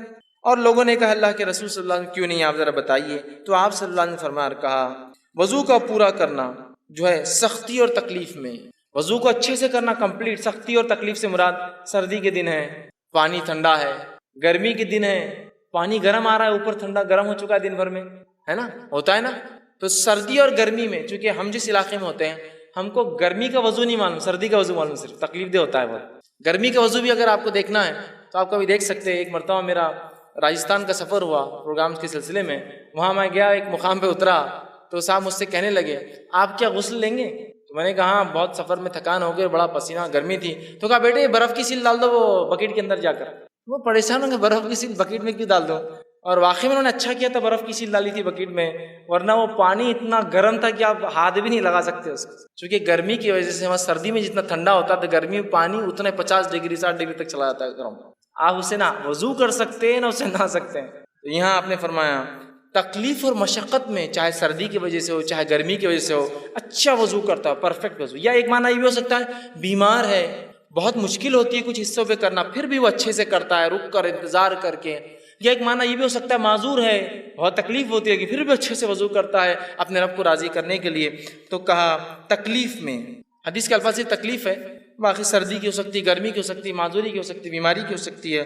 اور مسجد کی طرف جو ہے اپنے قدم بڑھاتا ہے جاتا ہے.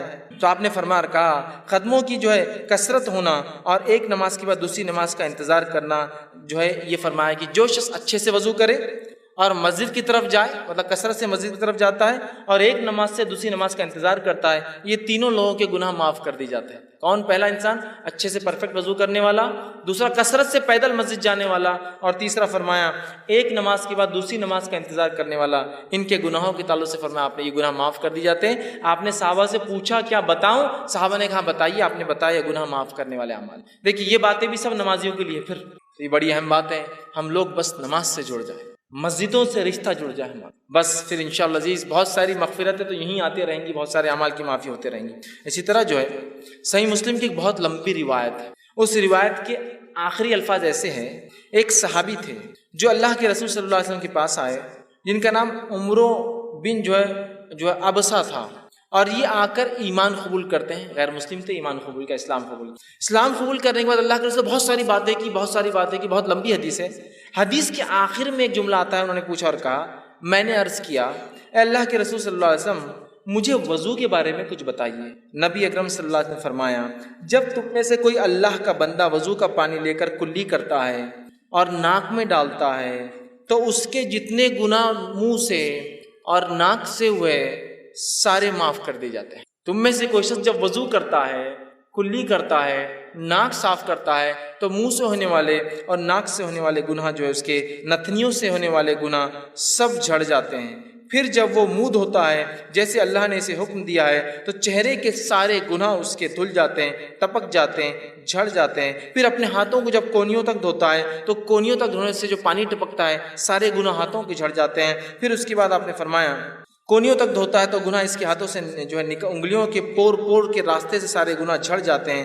پھر جب سر کا مسح کرتا ہے تو سر اور بالوں سے ہونے والے تمام گناہ جو پانی نترتا ہے اس سے ختم ہو جاتے ہیں. پھر جب پیر دھوتا ہے اور انگلیوں کا خلال کرتا ہے تو پیر سے ہونے والے تمام گناہ جو ہے اس میں ختم ہو جاتے ہیں. تو دیکھیے وضو کے بعد نماز ہی نہیں، خالی وضو کرنا بھی سارے گناہوں کو معاف کر دیتا ہے. تو ہم کوشش کریں اپنے وضو کو ہم پرفیکٹلی کریں. آئیے اس کے آگے بڑھتے ہیں. نواں وہ کام جسے کرنے سے ہمارے گناہ معاف ہو جاتے ہیں وہ ہے سورۃ الفاتحہ جب نماز میں پڑھی جاتی ہے تو اس کے بعد آمین کا کہنا. نبی اکرم صلی اللہ علیہ وسلم فرماتے، صحیح بخاری کی روایت آپ نے فرمایا، ابو ہریرہ رضی اللہ عنہ حدیث کے راوی آپ نے فرمایا اللہ کے رسول صلی اللہ علیہ وسلم فرمایا جب امام آمین کہے تو تم بھی آمین کہو، کیونکہ جس کی آمین فرشتوں کی آمین سے مل جاتی ہے اس کے اگلے گناہ بخش دیے جائیں گے ابن شہاب جو راوی روایت کرتے وہ کہتے ہیں کہ رسول اللہ صلی اللہ علیہ وسلم بھی آمین کہا کرتے تھے۔ دیکھیے حدیث کتنی واضح ہے۔ ابو ہریرہ رضی اللہ عنہ فرماتے ہیں اللہ کے رسول صلی اللہ علیہ وسلم نے فرمایا جب امام آمین کہے تو تم بھی آمین کہو۔ امام کو آمین کہنا چاہیے، اس لیے حدیث کہی امام آمین کہے تو تم بھی آمین کہو۔ حدیث بالکل واضح ہے، بخاری کی روایت ہے۔ جب امام آمین کہے تو تم بھی آمین کہو، جب تمہاری آمین اور فرشتے بھی آسمان پہ آمین کہتے ہیں اس کے ساتھ اگر مل جائے تو تمہارے اگلے پورے گناہ معاف ہو جائیں گے، ہے نا۔ دوسری ایک حدیث میں آپ نے فرمایا کہا جو صحیح مسلم کی روایت ہے، ابو ہریرہ رضی اللہ عنہ اس کے راوی اور کہتے ہیں رسول اللہ صلی اللہ علیہ وسلم نے فرمایا جب کوئی تم میں سے آمین کہے تو فرشتے آسمان پر آمین کہتے ہیں، پس اگر بندے کی اور فرشتوں کی آمین مل جائے تو اس کے اگلے گناہ بخش دیے جاتے ہیں، گناہ معاف کر دیے جاتے ہیں۔ کتنی اہم بات ہے۔ اب ہم میں سے بہت سارے لوگ آمین بولتے ہی نہیں، تعصب کی بنیاد پر، لا علمی کی بنیاد پر، جہالت کی بنیاد پر۔ یہ تو بات بہرحال ہو سکتی ہے، بہت سے لوگ اختلاف کرتے ہیں آمین تیز بولا جائے ہلو بولا جائے، لیکن جو آیت جو حدیث ہے بخاری کی واضح ہے جب امام آمین کہے تو تم بھی آمین کہو۔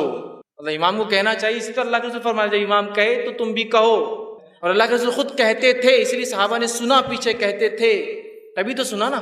اب کچھ لوگ کہتے نہیں وہ ہلو سے کہنا چاہیے، ٹھیک ہے اس بات کو بھی اگر میں مان لوں، for the sake of argument بولتے ہیں نا، بحث کے تک ٹھیک ہے بات مان لیں کہ ہلو کہنا چاہیے، لیکن ہلو ہو یا تیز ہو کہنا تو ہے نا، لیکن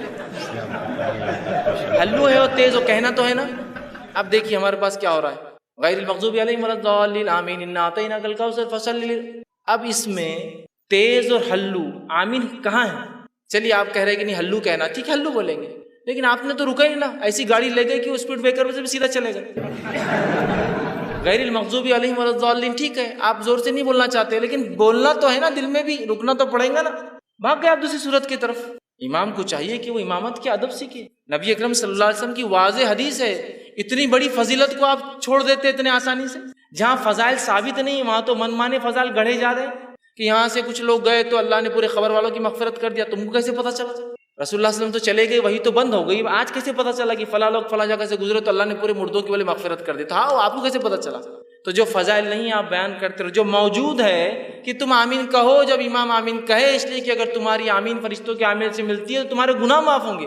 یہ بات کچھ ذرا سمجھ میں نہیں آتی ہے، کسی کو ڈسٹرب ہو جاتی ہے نماز اس کی، اور انہیں بولا نماز ڈسٹرب ہو جاتی ہے آمین کہنے سے۔ میرے بھائی اللہ کے رسول صلی اللہ علیہ وسلم کا فرمان ہے، میری اور آپ کی بات نہیں ہے نا، میری اور آپ کی بات نہیں ہے، یہ رسول اکرم صلی اللہ علیہ وسلم فرمان ہے اور کئی روایتیں ہیں۔ چلیے آپ بولتے ہیں ہلو بولنا چاہیے، لیکن ٹائم تو دیجیے ہلو بولنے کے لیے، ولا الضالین کے بعد، تاکہ وہ کہے آمین، دل میں کہنے کو بھی تو ٹائم لگتا ہے نا۔ ان آتے شروع ہوگا دوسرا ہی سیدھا۔ تو بہرحال ایک بہت عمل پھر اہم ہم چھوڑ دے رہے، اس کا مطلب 10واں وہ عمل جس کے کہنے سے گناہ معاف ہو جاتے وہ عمل ہے جب امام کہے سمیع اللہ لمن حمدہ تو پھر مقتدی کہے ربنا ولک الحمد کہنا چاہیے۔ اس کی بڑی فضیلت صحیح بخاری کی روایت آپ نے فرمایا کہ جب امام کہتا سمیع اللہ لمن حمدہ تو جو آپ نے فرمایا کہے تو تم مطلب مقتدی جو پیچھے پڑھتے ہیں اللہم ربنا لک الحمد یہ کہو، تو اگر یہ کہنا فرشتوں کے کہنے سے مل جاتا ہے، مطلب فرشتے بھی یہ کہتے ہیں آسمان مل جاتا ہے، تو آپ نے فرمایا تمہارے اگلے سارے گناہ معاف ہو جاتے ہیں۔ آمین پہ کہا پچھلے سارے گناہ معاف ہوتے ہیں، اس پہ کہا اگلے سارے گناہ معاف ہو جاتے ہیں۔ مطلب آپ نے سورہ فاتحہ پڑھی، آمین کا گناہ اگلے معاف ہو گئے، اس کے بعد سمیع اللہ لمن حمدہ ربنا لک الحمد پڑھا، پچھلے گناہ معاف کرا لیا۔ کتنی اہم فضیلت ہے نا۔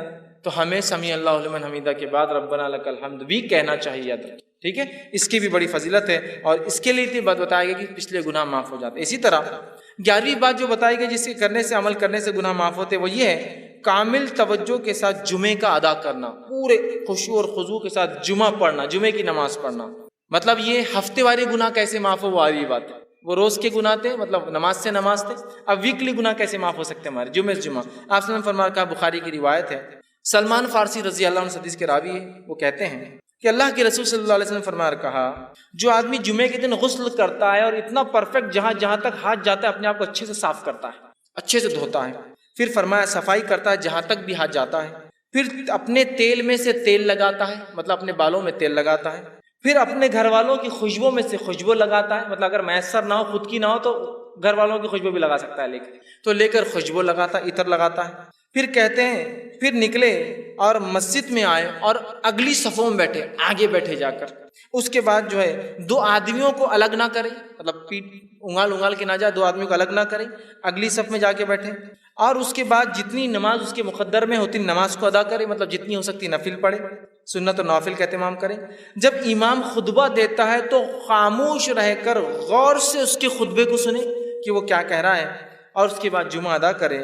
تو ایسے انسان کے ایک جمعہ سے لے کر دوسرے جمعہ تک تمام گناہ معاف ہو جاتے ہیں۔ جمعہ پڑھنا ہے خشوع اور خضوع کے ساتھ، ویکلی گناہ معاف کروا لینا ہے، اچھے سے نہا، جہاں جہاں ہاتھ جا سکتا ہے، تیل لگایا، خوشبو، دیکھیے کوئی بھی ایسی چیزیں جو آپ بولیں رہے بہت مشکل کام دکھ رہا ہے اس میں سے، کچھ بھی نہیں، پھر تیل لگایا، خوشبو لگائی، مسجد گئے، اگلی صفوں میں بیٹھے، لوگوں کو انگالا نہیں، مطلب خالی جگہوں میں سے گئے، اس کے بعد دو لوگوں کو الگ نہیں کیا، نزدیک بیٹھے، خود خطیب کو غور سے دیکھا، سنا، جمعہ پڑھی، تو ایک جمعہ سے دوسرے جمعہ اس کے سارے گناہ معاف ہو جائے۔ کتنی بڑی بات بتائی جا رہی ہے۔ اسی طرح جو 12واں عمل جو ہے جس سے گناہ معاف ہوتے ہیں وہ یہ ہے کہ جو ہے نماز گناہوں کو مٹانے والی چیز۔ نماز خود بذات ایسا وضو کر کے نماز پڑھنا ہے، وضو کرنا گناہ مٹاتا ہے، نماز بھی گناہوں کو مٹاتی ہے۔ صحیح مسلم کی روایت ہے، نبی اکرم صلی اللہ علیہ وسلم فرمایا، عبداللہ بن مسعود رضی اللہ عنہ اس حدیث کے راوی، وہ کہتے ہیں اور فرماتے ہیں، ایک آدمی رسول اللہ صلی اللہ علیہ وسلم کے پاس آیا اور عرض کیا، اے اللہ کے رسول صلی اللہ علیہ وسلم، میں نے ایک عورت کے ساتھ زنا چھوڑ کر باقی سب عمل کیا ہے، صرف زنا نہیں کیا۔ حدیث کے الفاظ دیکھیے، اس نے کہا، یا رسول اللہ صلی اللہ علیہ وسلم، ایک عورت سے میں نے مزہ اٹھایا مدینہ کے کنارے،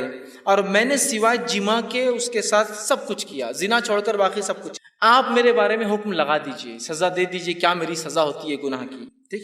اللہ کے رسول جو ہے صلی اللہ علیہ وسلم کے ساتھ حضرت عمر کھڑے تھے، کہا، حضرت عمر نے کہا، جس گناہ کو تم نے چھپ کر کیا تھا، کاہے کو آ کر بتایا لوگوں کے سامنے، توبہ کر لیتے اپنے رب سے خاموشی میں۔ زنا کی تو سزا ہے، اس کی کوئی حکم نہیں نا، یہ تو گناہ ہے، اس کے لیے توبہ کرنا ہے۔ تو کہا، جو گناہ تم نے چھپ کر کیا تھا، اب کاہے لوگوں کے سامنے تم نے آ کر بتایا، چھپا لیتے، ٹھیک ہے۔ تو وہ شخص وہاں سے چلا گیا، رسول اکرم صلی اللہ علیہ وسلم نے اس کو واپس بلایا، کہا ادھر آؤ۔ وہ شخص واپس لوٹ کر آیا، اور واپس آنے کے بعد آپ نے کہا، اس شخص کو کہا اور فرمایا اور کہا، چونکہ وہ شخص آیا تھا اور اللہ کے رسول کے ساتھ نماز بھی پڑھی تھی، چونکہ اس کی آگے کی تفصیلی روایت آگے آ رہی ہے، وہ میں انشاءاللہ وہ بھی رکھتا ہوں۔ تو آپ نے فرمایا، کہا، اقم الصلاۃ طرفا النہار وزلفا من اللیل، کہ نماز قائم کرو دن کے وقت اور رات کے حصے میں، ان الحسنات یذہبن السیئات، اس لیے کہ نیکیاں گناہوں کو دور کر دیتی ہے، ذالک ذکر للذاکرین، اور یہ قرآن ایک ذکر ہے ان لوگوں کے لیے جو نصیحت حاصل کرتے ہیں، ذکر کرنے والے ہیں۔ تو یہاں دیکھیے کہا، ان الحسنات یذہبن السیئات، نیکیاں جو ہے گناہوں کو مٹا دیتی ہے، چونکہ اس شخص نے نماز پڑھی تھی، آپ نے اشارہ کر دیا نماز پڑھو، مطلب اب تم رب سے اگر معافی مانگنا چاہتے ہو اپنے گناہوں کی تو کثرت سے نماز پڑھو۔ اسی جو ہے واقعے کے آگے اور تفصیلات صحیح مسلم میں آتی ہے، وہ تفصیلات ایسی آتی ہے کہ ایک شخص نبی اکرم صلی اللہ علیہ وسلم مسجد نبی میں آیا، آپ کے ساتھ آپ بیٹھے ہوئے تھے صحابہ کے ساتھ، آ کر اس آدمی نے کہا اور کہا، اللہ کے رسول صلی اللہ علیہ وسلم، مجھ پہ حد قائم کر دیجئے، میں نے ایسا ایسا کام کیا ہے، گناہ کا کام کیا جس سے مجھ پہ حد قائم کر دیجئے۔ آپ صلی اللہ علیہ وسلم نے اس کا چہرہ اپنا پھیر لیا، وہ سامنے سے آیا، پھر چہرہ پھیر لیا، پھر سامنے سے آیا، پھر چہرہ پھیر لیا، پھر سامنے سے آیا، اذان ہوئی، آپ صلی اللہ علیہ وسلم نے اقامت دی گئی، آپ نے نماز پڑھائی، اس نے نماز ساتھ پڑھی، نماز کے بعد پھر آ گیا اور کہنے لگا کہ مجھ پہ حد قائم کیجیے، میرے سے یہ گناہ ہو گئے۔ تب اللہ کے رسول صلی اللہ علیہ وسلم اس سے کہا اور پوچھا، جس وقت تو گھر سے نکلا تھا تو کیا تو نے اچھی طرح وضو کیا تھا؟ جب تو یہاں کے لیے آیا تھا مجھ سے ملنے تو نماز کا وقت بھی تھا، تو نے گناہ کیا تھا، وضو کر کے آیا؟ تو اس نے کہا کیوں نہیں، میں نے کیا تھا اللہ کے رسول صلی اللہ علیہ وسلم۔ پھر فرمایا کہ ہمارے ساتھ تو نے نماز بھی پڑھی؟ تو اس نے کہا ہاں میں نے آپ کے ساتھ نماز بھی پڑھی ہے۔ تو آپ نے فرمایا، کہا اللہ نے جو ہے تجھے بخش دیا ہے اور تیری کوئی حد نہیں، اللہ نے تجھے معاف کر دیا ہے، تیری کوئی حد نہیں، یاد رکھی۔ تو یہ روایت اس طرف اشارہ کر رہی ہے کہ انسان جس سے گناہ ہو جاتے ہیں، گناہ ہوئے ہیں جو پاسٹ میں پچھلی زندگی میں اس نے کیے ہیں، اب لوگوں کے سامنے جا کر رسوا ہونے کی ضرورت نہیں ہے، اپنے رب کے سامنے کثرت سے نماز ادا کر، کثرت سے نماز پڑھے، اس لیے کہ نمازیں ان الحسنات یذہبن السیئات، نیکیاں گناہوں کو دھو ڈالتی ہے، مٹا دیتی ہے۔ تو ہم نماز کی دیکھیے کتنی فضیلت ہے، اس لیے میں نے شروع میں کہا تھا نماز پڑھنے والوں کے بڑے فائدے، اس لیے کہ وہ بہت ساری فضیلتوں کا فائدہ یوں ہی اٹھا لے رہے بغیر سوچے سمجھے۔ اسی طرح صحیح بخاری کی روایت ہے، رسول اللہ صلی اللہ علیہ وسلم نے فرمایا، کہا کہ جو فرشتے اس شخص کے لیے دعا کرتے رہتے ہیں جو اپنی نماز کی جگہ اس وقت تک بیٹھا ہوتا ہے، جیسا جہاں نماز پڑھی اور وہیں بیٹھا ہوتا ہے جب تک کہ جو ہے اس کا وضو ٹوٹ نہ جائے، فرشتے اس کے لیے مغفرت کی دعا کرتے ہیں، اللہ اس کو معاف کر، اس کو بخش دے، اس پر رحم کر۔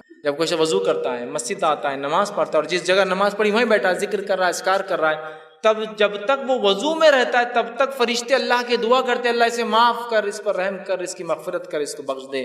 نماز پڑھنا ایک بہت بڑا عمل ہے، یاد رکھیے، اس کو ہم کریں، یہ معاف کا۔ اسی طرح 13واں وہ عمل جس کے کرنے سے اللہ سبحانہ تعالیٰ ہمارے گناہوں کو معاف کرتا ہے، وہ یہ ہے، اتنا آسان عمل ہے کہ جس کی کوئی انتہا نہیں، یاد رکھیے اس عمل کی، اور نبی اکرم صلی اللہ علیہ وسلم نے اس عمل کے تعلق سے ہمیں بتایا، صحیح بخاری کی روایت ہے، حدیث کے الفاظ دیکھیے اس طرح سے، بخاری کی روایت آپ نے فرمایا، ابو ہریرہ اس کے راوی اور وہ کہتے ہیں رسول اللہ صلی اللہ علیہ وسلم نے فرمایا اور کہا، جو شخص دن میں 100 مرتبہ سبحان اللہ و بحمدہ کہتا ہے، جو شخص دن میں 100 مرتبہ سبحان اللہ و بحمدہ کہتا ہے، اس کے گناہ مٹا دیے جاتے ہیں، خواہ سمندر کی جھاگ کے برابر ہو۔ صرف 100 مرتبہ کیا پڑھتا ہے؟ سبحان اللہ و بحمدہ۔ اپنے رب کی پاکی جو شخص 100 مرتبہ دن میں سے بیان کرتا ہے، اس کے تمام گناہ معاف کر دی جاتے ہیں، حتیٰ کہ اگر وہ گناہ سمندر کی جھاگ کے برابر بھی ہو۔ یہ تمام باتیں صغائر کے تعلق سے، صغیرہ گناہوں کے کتنے بھی ہو، سبحان اللہ و بحمدہ 100 مرتبہ پڑھے، گناہ معاف۔ صحیح بخاری کی دوسری روایت اس میں ابو ہریرہ رضی اللہ عنہ فرماتے، اللہ کے رسول صلی اللہ علیہ وسلم فرمایا اور کہا، اور آپ نے فرمایا، 2 کلمے ایسے ہیں جو رحمان کو بڑے پیارے ہیں، زبان پر بہت ہلکے ہیں اور میزان میں بہت بھاری پڑیں گے، سبحان اللہ و بحمدہ و سبحان اللہ العظیم۔ ٹھیک، تو یہاں پہلی روایت میں کہا سبحان اللہ و بحمدہ، جو شخص 100 مرتبہ پڑھتا ہے، اگر اس کی برائیاں گناہ سمندر کے جھاگ کے برابر بھی ہو تو یہ اس کو مٹا دیتا ہے۔ تو ہم کوشش کریں کثرت سے اس ذکر کو کریں۔ 100 مرتبہ میں سمجھتا ہوں بہت آسان ہے، ہر نماز کے بعد 20 باندھ لے تو 100 ہو جاتے 5 نمازوں کے۔ بہرحال کوئی چاہے تو ایک ساتھ بھی پڑھ سکتا ہے۔ اسی طرح جو ہے 14واں وہ عمل 14 جو ہے وہ عمل جسے کرنے سے گناہ مٹ جاتے ہیں، اس عمل کے تعلق سے آپ نے فرمایا، اور وہ عمل ہے جسے 100 گناہ معاف ہو جاتے ہیں، 100 سنس معاف ہو جاتے ہیں۔ وہ کیا ہے؟ ابو ہریرہ رضی اللہ عنہ فرماتے، صحیح بخاری کی روایت، آپ نے فرمایا اور کہا، جو شخص لا الہ الا اللہ وحدہ لا شریک لہ لہ الملک ولہ الحمد وہو علی کل شیء قدیر، ایک دن میں 100 بار کہتا ہے لا الہ الا اللہ وحدہ لا شریک لہ لہ الملک ولہ الحمد وہو علی کل شیء قدیر، عام زبان میں اس کو چوتھا کلمہ بولتے ہیں۔ جو شخص اس کو 100 مرتبہ پڑھتا ہے تو آپ نے فرمایا اس کا ثواب کیا ہے؟ 10 گردن آزاد کرنے کا ثواب، 10 غلاموں کا آزاد کرنے کا ثواب، 100 نیکیاں لکھی جاتی، 100 اس کے بارے میں جو ہے جس کو کہیں گے گڈ ڈیڈز لکھے جاتے ہیں، نیکیاں لکھی جاتی ہیں۔ پھر فرمایا اس کی 100 نیکیاں لکھی جاتی ہے اور 100 برائیاں اس کی مٹا دی جاتی ہے، اور شیطان کے وسوسوں سے، شکنجے سے، اس کے جو ہے بہکانے سے، پھسلانے سے وہ شخص جو ہے شام تک محفوظ رہتا ہے۔ جب سے پڑھا صبح سے لے کر شام تک محفوظ رہتا ہے۔ دیکھیے کتنا آسان کلمہ ہے۔ اس کلمے کو جو 100 مرتبہ، 10 غلام آزاد کرنے کا ثواب، 100 نیکیاں لکھ دی جاتی ہے، 100 برائیاں مٹ جاتی ہے، اور اس صبح سے لے کر شام تک شیطانی پورے حملوں سے وہ اپنے نفس کو محفوظ کر لیتا ہے۔ تو ہم کوشش کریں کثرت سے جو ہے اس کلمے کو پڑھیں، بہت آسان ہے حضرت۔ اسی طرح 15واں عمل جس کے پڑھنے سے جو ہے گناہ معاف ہوتے، جو حدیث میں آتا ہے، وہ یہ ہے نماز کے بعد تسبیحات کا کہنا۔ نماز کے تسبیحات کہنا، صحیح مسلم کی روایت ہے، آپ صلی اللہ علیہ وسلم فرمایا اور کہا، جو شخص ہر نماز کے 33 مرتبہ سبحان اللہ، 33 مرتبہ الحمدللہ اور 33 مرتبہ اللہ اکبر کہتا ہے، جو کہ 99 ہوتے ہیں، اور پھر 100 کہتا ہے، مطلب 100ویں بار کہتا ہے لا الہ الا اللہ وحدہ لا شریک لہ لہ الملک ولہ الحمد وہو علی کل شیء قدیر، وہ پچھلا کلمہ جو تھا۔ تو آپ نے فرمایا کہ اس کی جو ہے ساری خطائیں معاف کر دی جائیں گی، اگرچہ سمندر کے جھاگ کے برابر کیوں نہ ہو، پورے اس کے گناہ معاف کر دی جاتے ہیں، چاہے سمندر کے جھاگ کے برابر کیوں نہ ہو۔ کتنا آسان ہے نا، 33 مرتبہ سبحان اللہ، 33 مرتبہ الحمدللہ، 33 مرتبہ اللہ اکبر، آخر میں کہنا ہے لا الہ الا اللہ وحدہ لا شریک لہ لہ الملک وله الحمد وهو على كل شيء قدیر۔ اور رسول اکرم صلی اللہ علیہ وسلم ہر نماز کے بعد یہ کیا کرتے تھے، آپ کا یہ معمول تھا، یاد رکھیے، عادت شریفہ تھی کہ ہر نماز کے بعد یہ ذکر و اذکار، اور بھی ہے لیکن اس میں یہ بھی شامل آپ ہمیشہ کیا کرتے تھے۔ ہم بھی کوشش کریں کہ ہر نماز کے بعد معمول بنا لیں کہ ہم ان تسبیحات کو جو ہے پڑھیں۔ 16واں وہ عمل جس سے کرنے سے گناہ معاف ہونے کی جو بشارت دی گئی، بات بتائی کہ وہ یہ نیک لوگوں کی مجلس میں بیٹھنا، اللہ کا ذکر جہاں ہو رہا ہے اس مجلس میں بیٹھنا، یہ ہے اس کا ثواب یہ کہ اس سے بھی پچھلے گناہ معاف کر دی جاتے ہیں، انسان کی مغفرت کر دی جاتی ہے۔ صحیح مسلم کی روایت ہے، بہت لمبی حدیث، ابو ہریرہ رضی اللہ عنہ حدیث کے راوی ہے۔ اس حدیث کے اندر ہے کہ فرشتے جو ایسی مجلسوں کو ڈھونڈتے رہتے ہیں جہاں اللہ کا ذکر ہوتا ہے، جب وہ ایسی مجلسوں کو پا لیتے تو ایک دوسرے کو اشارہ کرتے ہیں کہ ویسی مجلس مل گئی جہاں اللہ کا ذکر ہو رہا ہے، اور پھر سارے فرشتے آ جاتے ہیں اور وہ فرشتے جمتے جاتے ہیں، حتیٰ کہ جو ہے بہت اوپر تک، جو آسمان تک جو فرشتے جو قطار در قطار جو جم جاتے ہیں، اور جو ہے اس کے بارے میں پھر جو ہے اللہ رب العزت ان سے پوچھتا ہے، حالانکہ اللہ کو پتہ ہوتا ہے کیا ہے، تو اللہ پوچھتا ہے کہ میرے بندوں کو کیسے پایا، وہ کیا کر رہے تھے؟ تو کہا اللہ وہ جو ہے تجھ سے جنت کا سوال کر رہے تھے، اور کیا کس چیز سے پناہ مانگ رہے تھے؟ اے اللہ وہ تیرے بندے جو جمع تھے وہ جہنم سے پناہ مانگ رہے تھے۔ تو اللہ رب العزت فرشتوں کو گواہ بنا کر کہتا ہے، اے فرشتوں تم اس چیز پہ گواہ رہنا کہ میں نے ان بندوں کو جو ہے بخش دیا ہے، ان کو جو ہے معاف کر دیا۔ تو فرشتے کہتے ہیں اللہ، اس مجلس میں ایک شخص ایسا تھا جو اپنے کام کے لیے آیا تھا، اور آ کر بس آیا تھا، یوں ہی بیٹھ گیا، تو اللہ رب العزت فرماتا ہے کہ بندو میں نے اس کو بھی معاف کر دیا، اس لیے کہ ایسی مجلس میں بیٹھنے والا بے نصیب نہیں ہو سکتا، بد نصیب نہیں ہو سکتا۔ مطلب ان مجلسوں کے فضائل دیکھیں، جو اللہ کا ذکر ہوتا ہے، اور ہمارا معاملہ ہے کہ جو اللہ کا ذکر ہوتا ہے وہ مجلس سے بہت ہم کو کاٹا آتا آنکھ پہ بیٹھنے سے بہت مشکل ہوتی ہے، ارے اب جاؤ بیٹھو۔ ہاں باقی دوسری مجلسوں میں تو بلا کر میسج کر کے گاڑی میں بٹھا کر اپنے طرف سے پیسہ خرچ کر لے جایا جاتا ہے، لیکن اللہ کے دین کی بات جہاں ہو رہی ہے، ارے نہیں وہ نہیں ہو رہا ہے۔ اور دین کی بات بھی سننے میں مزہ اور بد مزہ والا معاملہ چلتا ہے نا۔ جمعے کا خطبہ سننے میں بہت مزہ آ گیا، آج بہت مزہ آ گیا، یہ کیسا مزہ آتا ہے میرے کو سمجھ میں نہیں آتا۔ دین کی بات سیکھنا ہے، مزہ اور بہت مزہ آ گیا آج، ارے وہ وہاں مزہ نہیں آتا، وہ مقرر ہے کہ بہت مزہ آتا، ارے انہوں نے مزہ نہیں آتا۔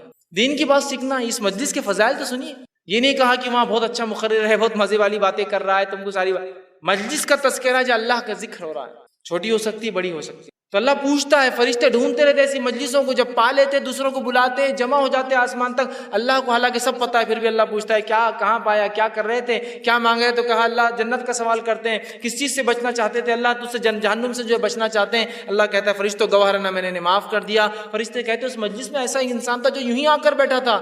اللہ نے کہا، اللہ سبحانہ وتعالیٰ فرماتا ہے یہ مجلس ایسی نہیں ہے جس میں بیٹھنے والا جو ہے بد نصیب ہو، مطلب وہ بھی اس کا فائدہ اٹھا لیتا ہے۔ اندازہ لگائیے اللہ کے ذکر کا کتنا بڑا فائدہ ہے۔ ہم کوشش کریں ایسے مجلسوں میں جائیں اور اس کا اہتمام کریں کہ اللہ کا ذکر ہو، ورنہ ہمارے پاس جو مجلسیں ہوتی ہے دنیاوی بات، فالتو باتیں، اور پتہ نہیں کیا کیا مجلس سجتی، مجھے بہرحال بتانے کی ضرورت نہیں۔ کوئی حرام کاریوں کی مجلس سے سجا رہا ہے، کوئی برائیوں کی مجلس سے سجا رہا ہے، اور لوگوں کو دعوت دی جاتی ہے، اور جب دینی مجلسوں کا بات آتا ہے لوگوں کی آنکھ پہ کاٹے کھڑے ہو جاتے ہیں، اس لیے کہ وہاں بہت مشکل ہوتی ہے، وہاں مشکل ہوتی ہے۔ بہرحال اس کو سمجھ نہیں۔ اسی طرح 17واں وہ بات، وہ گناہ، وہ عمل جس سے کرنے سے گناہ معاف ہوتے ہیں، وہ یہ ہے کہ گناہ کی بات فرمایا اللہ کی طرف رجوع ہونا۔ گناہ ہوا، اللہ کی طرف رجوع ہو جائیے کہ اللہ مجھ سے یہ گناہ ہوا، اور توبہ کرنا فوراً یہ گناہوں کو معاف کر دیتا ہے۔ ابو ہریرہ رضی اللہ عنہ حدیث کے راوی، بخاری کی حدیث ہے، آپ صلی اللہ علیہ وسلم نے فرمایا کہا، حدیث کچھ اس طرح سے کہ نبی اکرم صلی اللہ علیہ وسلم سے جو ہے آپ نے فرمایا کہا، ایک بندہ ہے جو گناہ کرتا ہے اور گناہ کرنے کے بعد عرض کرتا ہے اللہ مجھ سے گناہ مجھے معاف کر دے۔ اللہ تعالیٰ کہتا ہے فرشتوں سے، اے فرشتوں میرا ایک بندہ ہے جسے معلوم اس کا ایک رب ہے، اور وہ اس کو معاف بھی کر سکتا ہے اور اس کو سزا بھی دے سکتا ہے جو ہے، اور جو ہے میں نے اس کو جو ہے معاف کر دیا۔ پھر وہ بندہ دوسرا جو ہے ایک اور بار پھر خطا کرتا ہے، پھر وہ کہتا ہے اللہ مجھے معاف کر۔ اللہ کہتا ہے فرشتوں میرا ایک بندہ ہے جسے پتہ ہے اس کا ایک رب ہے جو معاف بھی کرتا ہے اور گرفت بھی کر سکتا ہے، اور میں نے اس کو جو ہے معاف کر دیا۔ پھر وہ خطا کرتا ہے، پھر کہتا ہے اللہ مجھ سے گناہ ہوا۔ اللہ کہتا ہے فرشتوں میرا ایک بندہ ہے جو جانتا ہے اس کا ایک رب ہے جو معاف بھی کرتا ہے لیکن پکڑ بھی کرتا ہے، اگر وہ جانتا ہے کہ دونوں ہو سکتا ہے، تم گواہ رہنا، اس نے مجھ سے 3 بار معافی مانگی اور میں نے اس کو جو بخش دیا اور اس کو معاف کر دیا۔